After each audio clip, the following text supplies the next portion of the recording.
Welcome back to The Mindful Hunter. I'm your host as always, Jay Nichol.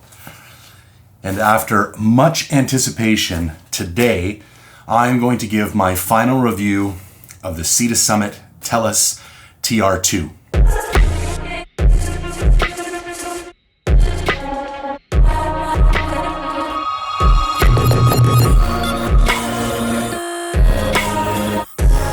Now, for those of you who don't know, this has been an ongoing saga since last June. So we're nearing almost a year since I first reviewed this tent. So let's set the background and the context here.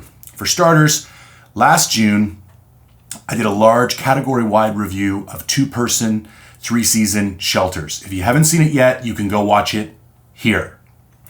Now, in that review, I compared 30-something categories, scored 20-something of them, and out of all of the things that I looked at and ranked and evaluated, the Sea to Summit Telos TR2 came out on top as my personal pick for a 2-person, 3-season shelter for a variety of reasons, which, if you want to get into, go watch that video that I just linked. However, I then took this tent on a fly-in backcountry sheep hunt. And on the very first night, there was a crazy wicked storm, and this happened.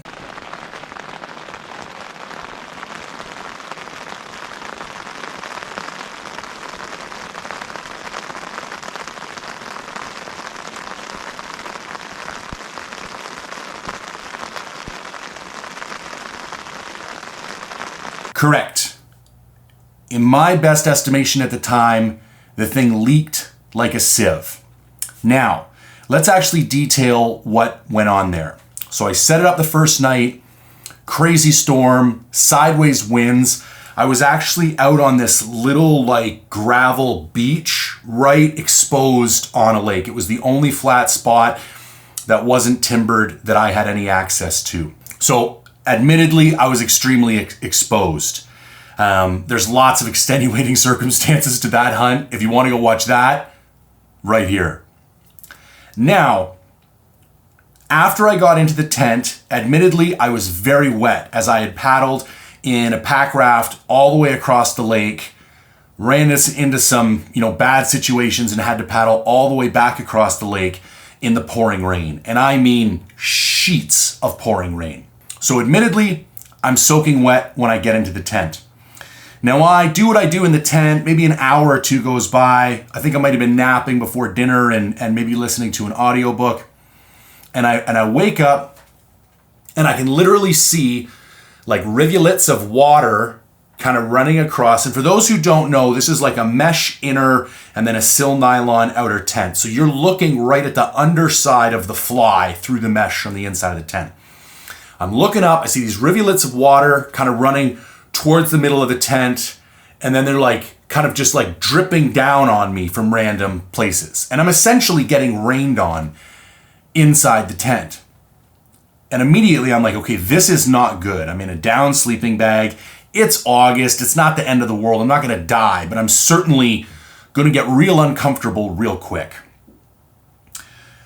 Rain let up at maybe 2 o'clock in the morning, so it wasn't the end of the world. Everything was okay, but I was this is not ideal. So what do I do?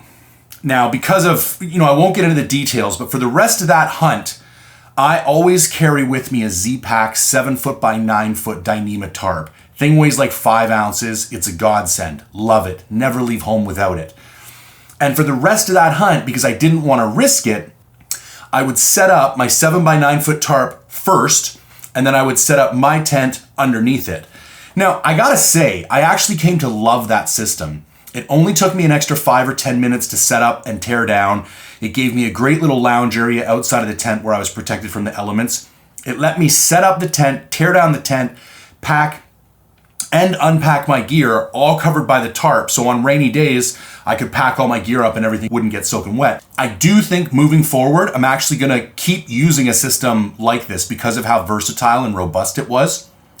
But the reason I'm bringing that up is that other than that first night, I never had a chance to really expose this to the elements primarily because I didn't want to take the risk. Because here's what had happened. I'd done this big review, I'd taken a lot of time, expended a lot of energy, I came to the conclusion about what tent I wanted to take, and then I got a kick in the teeth when, in my opinion, the tent failed under practical review circumstances. So I get back from that tent, I hit up Sea to Summit, and I would just like to say, I have always had really good luck with Sea to Summit gear. I really like their stuff, and I own a whole bunch of their stuff.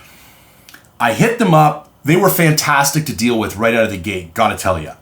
And they were like, they have I think it's called a suitor machine. And it's actually a machine that's designed to test the amount of pressure required to force water through a fabric. Because I had felt like the fabric itself was leaking. That's what it looked like. It looked like the water was just coming through the fabric of the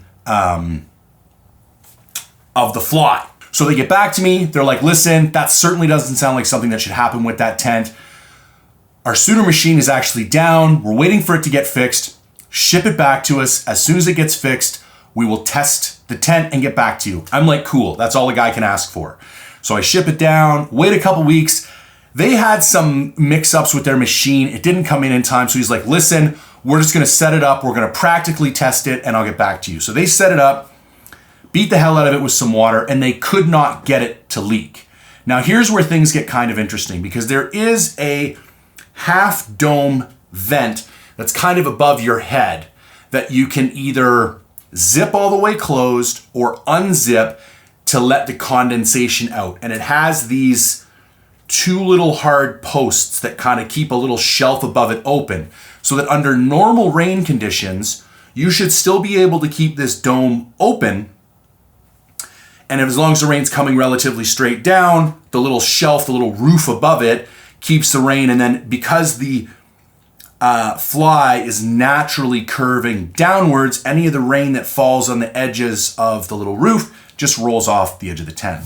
So they tell me that they got a little bit of minor leakage through this zipper, but he said it certainly wouldn't explain. And I actually sent them the GoPro footage. And he goes, it certainly wouldn't explain the amount of water that you were apparently getting. He's like, listen, I don't know what to tell you. We don't have the suitor machine. I still feel some type of responsibility. They didn't say, I think the tent is broken, but they're like, listen, we're gonna send you a brand new tent. I said, okay, works for me. I'll test it when I get it on my end and I'll let you know. So they ship the tent back to me. I take the tent, I put it up in the backyard, and I put up a rain gauge and some sprinklers, and I soaked the tent. You can see that footage right here.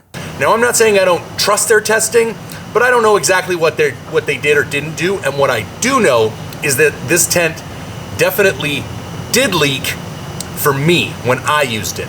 So what I'm gonna do, I've set up the tent here as best as I can, following all the instructions just to make sure that I'm giving it the best possible opportunity to be water resistant. I've also placed a rain gauge here off to the side. I'm now gonna turn on a sprinkler. I'm gonna let it run for about an hour at a pretty decent flow. I'm gonna measure the rain gauge. I want to test it under significant rain. I live in British Columbia. I hunt a lot in British Columbia. We get really, really heavy rain here, and I want to make sure that this tent is up to the task and what I need of it on a regular basis. Verify, because there's this little kind of vent here, and you can see that both, let me get this camera to focus, both zippers, hang on, it'll focus. Both zippers are right there and closed completely perfectly.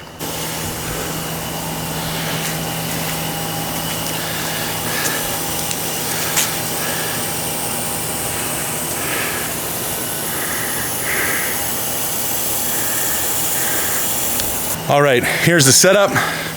We got the sprinkler going at a pretty good rate.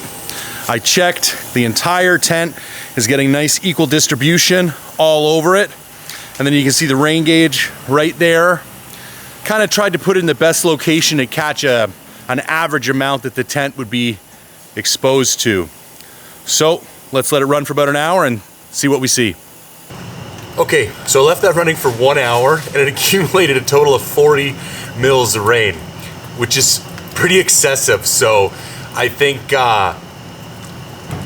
you know, in future testings, I'm gonna turn it down a little bit. Didn't really seem like it was that high, but I think the odds of it raining 40 mils in an hour is pretty severe. To put that in context, when I used to work forestry on the north end of Vancouver Island, if we got 100 mils in under 3 days, it was shut down. And if you got 75 mils in 24 hours, it was shut down. Because that would saturate the ground so much that the chance of slides were so high that they just didn't want anybody out on the roads. So I haven't looked inside yet, but I do feel that that was, if nothing else, an adequate amount of rain to see if the tent actually leaks. So let's unzip and see where we're at. All right. Well, she is bone frickin' dry. And I mean bone dry.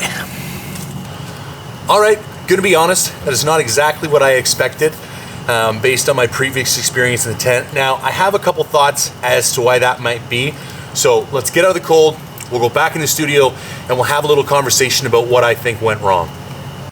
I thought I was going to expose the tent to about 10 to 15 millimeters of water, and I ended up doing 40 mils in an hour, which, like, I live on the West Coast. I know what 40 mils in an hour feels like, and it's insane. That is like monsoon level rains. So I feel very confident, and I had the sprinklers going up on an angle. I made sure that dome vent was super closed. Like, I did not baby this test. I tried to make it as realistic and as likely to fail as possible. Like, I really set it up. Like, I spent a lot of time figuring out how to kind of give the tent the best chance of leaking. I did it for an hour. I opened it up and nothing. There was not one drop of water on the inside. So now I'm scratching my head and I'm like, okay, I'm gonna leave. I live in Vancouver, rains all the time. I'm gonna leave the tent up in the backyard for a few days. Maybe it needs to settle. Maybe there needs to be some wind. It stormed, it rained, it did everything for the next few days. And every morning when I went out and opened that tent, especially because there was no one sleeping inside it, creating condensation, not a drop of water inside the tent. So I really got back to thinking, and this was when the dome and the leakage through the dome vent kind of came to my mind. And I thought to myself, you know, I was pretty sure I had that thing closed, but I wouldn't bet the life of my kid on it. Like, I'm not that certain. I'd say I'm 80% certain it was closed. But here's the thing. I only have one of two explanations for why it leaked on me. Number one, there was faulty fabric. That doesn't seem likely. The guys at Sea to Summit were pretty straight up. Like, if it had leaked, they just would have told me. I really don't believe they're lying to me. That only leaves the fact that maybe it's user error, and maybe I hadn't zipped that dome all the way closed.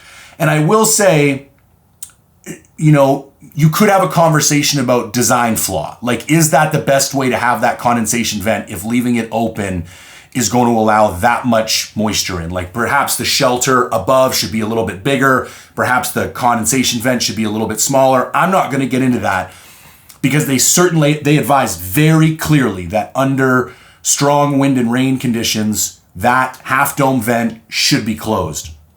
So I'm just going to be completely transparent.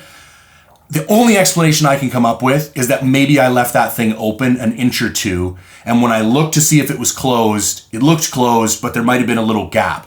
And because of how strong the wind was and the direction of the rain and how moist I was. So that's the other thing. When you combine an intense amount of condensation coming from the inside plus a reasonable amount of rain coming in from the outside, and those two forces meet, and you have the condensation vapor floating up, hitting the roof, running into that other water, and then it coming back down on top of you, it is highly possible that that's what happened. This is why I think it's very important to be measured when doing gear reviews. Now, when I came back from that sheep hunt, I put out a very clear message on Instagram. I said, listen, this is what happened in the Sea to Summit tent, but I have not had the opportunity to test it further, primarily because it was too risky on the hunt and I just didn't want to see if any more water was getting in. And I haven't had a chance to go back to Sea to Summit. So I'm not saying this tent is a failure. I'm not saying I don't stand behind my initial review. I'm just saying for now, take a beat. Until you hear more from me, I wouldn't run out and buy this tent. So this is me saying to you, I feel confident enough that my initial review stands. Of the 2-season, 3-person shelters, this is still my favorite. And in fact, even more so, because now I've had the opportunity to run it on an 11-day backcountry sheep hunt. And I got to beat the hell out of this thing. And except for that one kind of flaw, which admittedly could be user error, the tent shone. I was extremely happy with it. So I'm gonna now go through kind of the results of the field testing. But for anybody who's interested, I am running this tent again this year for sheep. I'm that confident in my testing that I did in the backyard and that Sea to Summit did in addition before they sent me the new one. So I stand behind my initial review. I think this is a great tent. Bit of a hiccup. I'm not 100% sure it was user error, but I have enough, there's enough doubt in my mind that I'm willing to take that responsibility. And it's always a learning lesson when doing these things. Another big lesson for me is that when I did the big backpack review, I really got excited about these large category reviews. After the complications with the tent review, I had to step back a little bit because I went from 5 backpacks to 9 tents. I think it would take you a year. To be brutally honest, it would take you a year, unless it's your full-time job, to adequately test 9 tents and give people a full review. So another thing I would take responsibility for, I tried to do too much. I would call that more of like an analysis than a deep field testing review. So moving forward, I will do fewer products in my category reviews and I will take longer to put the results together so I can put them through more field level tests so I'm more confident in the results that I share and there's less surprises after the fact. Okay, so let's start with some of the stuff that I don't particularly like. Now you're gonna notice this actually comes in 3 pieces. So there's little hooks here. This comes apart and you can actually slide this in 3 pieces. Now the reason that they did this is apparently so you can share the load. So somebody could take the fly and the poles and somebody else could take the body. In my personal opinion, this sucks. And let me tell you why it sucks. It sucks because the most common way I carry a tent is on the 2 bottom pieces of webbing on my backpack. And I like to open those up as wide. And this is when everything else is full. Like I'm going in for 10 days. I've got like an 8,000 cubic inch pack. I'm loaded to the top. There's no room inside the bag for the tent. I strap it to the bottom. And what I do is I open those straps up. I slide the tent through. I cinch those 2 straps down. Boom, Bob's your uncle, good to go. It sucks with this tent because one of those straps always wants to fall in the middle of the 2 bags. Or what happens is you have them, because the hole in the middle is off to one side, you have to have the tent sticking like 6 inches out, kind of imbalancing your load and having this extra thing that gets caught on stuff. And then the whole time I'm worried, like I would have to keep reaching back and touching the tent because I'm worried that these little clips are either gonna loosen or come unclipped altogether and one of these 3 pieces is gonna fall out of my pack. So I understand where your design team was coming from. Everybody's trying to be innovative. I think it's interesting. It's not necessary. Since the beginning of camping, people have been like, okay, you take the poles, I'll take the fly and the canopy, or like there's no reason you can't take one piece out and stuff it in your backpack. You do not need separate bags like this. So from a design perspective, I do not like the separate bags. Is it a deal breaker to me? No. Am I probably gonna try and find one dry bag that's approximately this big that I can use instead of these 2 bags? 100% I am. Number 2, condensation. So this is one of the first full mesh liner tents I've ever had. I've had no mesh liner tents like my Hilleberg Niac, So it's 2 sil nylon layers. So you can't see through to the fly at all. And then I've had partial mesh liners where you might have a sil nylon roof and maybe the walls or the doors or something like that is mesh, but it's certainly not the whole thing. Now, the thing to remember with the full mesh liner tents is that the condensation can come right back down onto you. And it's a little bit annoying. There was a couple times when I was extremely wet going to bed. I'm a dry yourself out in your sleeping bag kind of guy. I don't like big fires before bed. I think the caloric math is just not in your favor for that, and you're better off to just use your sleeping bag to dry yourself out. I would almost like just one patch kind of above where your head and maybe like a slim little patch above where your body is of additional sil nylon, and then you could do the rest mesh. And I think the vapor could go up and around. I don't think it would impede moisture evacuation that much.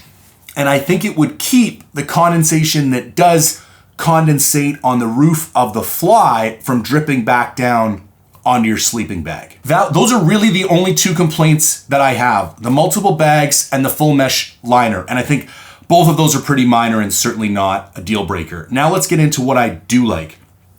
Tons of practical space.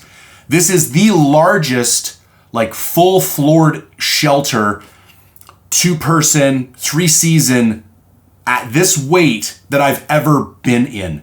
I'm 6'1", 260 pounds. I always run a large rectangular wide sleeping pad. So like 77 by 25 or whatever it is. Tons of room inside. You got headroom. You can sit up and make coffee. You got head and toe room when you're laying down. You have tons of shoulder room. It kind of has a coffin configuration, so there's a little bit less room at your feet, which is fine. Who needs it down there? And a little more room at your shoulders. And I would keep a little batch of stuff on each side so I could lean over, and it would also help keep my pad in the middle instead of like shifting over to one side of the tent. Tons of room. And I like room in my tent, especially when you're doing something like a sheep hunt. You never know when weather is going to shut you down for a day or two and you're not going to be able to do anything but sit inside your tent. So tons of practical room. Loved it. Very sturdy in the wind. This tent has an incredibly innovative pole structure. It's one pole. It's kind of crazy how the whole thing opens out and there's kind of 2 trusses that are... Yeah, it's difficult to explain, but they're kind of inverted, so when you apply pressure, they're extra secure. It's pretty wild. It's super easy to set up, and when it is set up, it is super firm. Now, there is a way to set this up, so you set the fly up first so no rain gets inside, but to be honest, I found it a little bit convoluted, and it takes 2 minutes to set up a tent, so I never really bothered with that. But you have lots of different modes with this tent. You can set up the fly only. You can kind of have this floorless shelter out of it. You can set up the fly first and then put the body inside. There's tons of options. But incredibly durable. I was in several, sizable storms after that first night. Now, I did have the Z-Packs cover tarp over top, so it wasn't exposed to as much moisture. But as far as wind and being on exposed sections in the Alpine, took it like a champ. Loved it. Also note, fully freestanding, which I'm a huge fan of. You do not need to put one single peg in the ground if you don't want to. Now, you're going to open up a ton of vestibule space. You're going to increase breathability. You're going to increase the ability to evacuate moisture. You're going to increase stability. You're going to increase room inside the tent. So I recommend using all the pegs provided. But what I'm saying is, if you're in a situation where you can't, 100% you can set this tent up without one single peg, get in, go to bed, you're not going to have a problem. Also, I am a 2-door convert. I've always steered clear of tents with 2 doors. I thought it was unnecessary weight, unnecessary zippers. I didn't get it. After running one, and especially running one on a hot hunt, holy shit, am I a convert. Now, 2 main reasons why. 1, temperature and air control. When you open up both those doors, even if you leave the mesh doors closed, the amount of flow through breeze you get is super impressive. And number 2, 2 vestibules. So I never ran out of room to put my stuff. What I would normally do is, I would get to camp, set everything up, take everything that I wouldn't need for the night, stuff it in my backpack, and take the backpack and stuff it in the far vestibule that I didn't plan on using. And then I would take everything else that I might access, my cook pot, my glass, my rifle, my possibles kit, my camera gear, and I would either put it in the tent or in the front vestibule. Never had to worry about setting up a second tarp for my gear. Didn't have to worry about anything getting wet during the night. And it even kept it like moderately warmer, which wasn't a big issue on this hunt, but can be an issue on some hunts. You'll notice even with frozen boots, they will get less frozen in your vestibule. It's almost like a spectrum. Put them outside, hardcore frozen. Put them in the vestibule, frozen a little bit less. Put them inside the tent, frozen even less than that. So big two-door convert. I will probably look for tents with 2 doors from now on. I thought it really increased the versatility of the tent itself. All right, there you have it. I don't have a whole lot else to add. I'm glad I took the time. I didn't jump to conclusions when I had the moisture issues on the first hunt. I apologize to anybody if you felt like I had said one thing and then retracted it. I'm looking at a lot of gear these days and I'm doing my best to put out consistent information with integrity. And sometimes you need to just say, hold up. I need to have a second look at this before I, really proclaim my final opinion. So just in closing, overall, I'm quite happy with this tent. I will be using it again. A couple things that I'm not the biggest fan in the world of, like the multiple bags and the full mesh liner, but I think overall it's still the best bang for your buck when you compare practical volume inside the tent with the weight of the tent itself, especially when you add in the compounding variable of the durability and the strength of the structure of the tent itself. So Sea to Summit, Telos TR2, took a while to come to the conclusion, but I do believe it's a winner. So as always, if you can engage with the content in any way, shape, or form, like, comment, share, subscribe, anything that helps the channel grow, it's greatly appreciated. If you have any follow-up questions, jay@mindfulhunter.com, hit me up on Instagram, mindful_hunter, or drop a note in the comments below, and I'll be sure to get back to you. And as always, thanks for tuning in.